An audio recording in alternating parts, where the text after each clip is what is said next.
I'm Liz Friedman. I'm a co-exec producer. David Foster, I'm a co-executive producer. And we wrote episode 19. What was it called? The Last Temptation. Oh, God. In this episode, House views Masters as being different. And in House's mind, Masters' belief in honesty above all else is something that compromises her ability to be as effective as she could be. Precisely, House thinks that Masters has the ability to be like House. She has the ability to be a brilliant diagnostician and to sort of play fast and loose and above the rules, where House plays. In this episode, he tries to push her to do that. We thought that was an interesting area to explore, was could House push her over the edge? In fact, House does push her over the edge. And in fact, she can do it. But she doesn't want to. But she can't live with herself for doing it.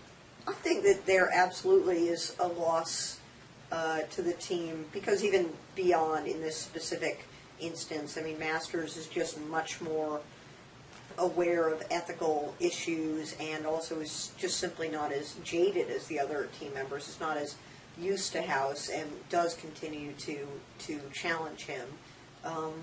But ultimately it wasn't the right place for her to be, which makes me a little sad because I really liked writing this character. She's super fun. We could also think of it as a coming-of-age story of Masters sort of growing up and becoming a doctor. And I think the vast majority, as a physician, the vast majority of people who want to be doctors want to be Wilson. Wilson's a very successful doctor. Wilson does tell the truth. Wilson does not do what House does. And I think the vast majority of doctors don't do what House does, thankfully. And Masters will be excellent. In House's view, she could be an excellent doctor a la Wilson, but can she be like House, which is slightly different. Can she be exceptional? And that's the question, is she could be a fine doctor, as House says at one point, but can she be House-like? The end of this episode, as Masters walks away having tripped over House's chicken, the music that plays is the Rolling Stones' You Can't Always Get What You Want, which is House's song in many ways.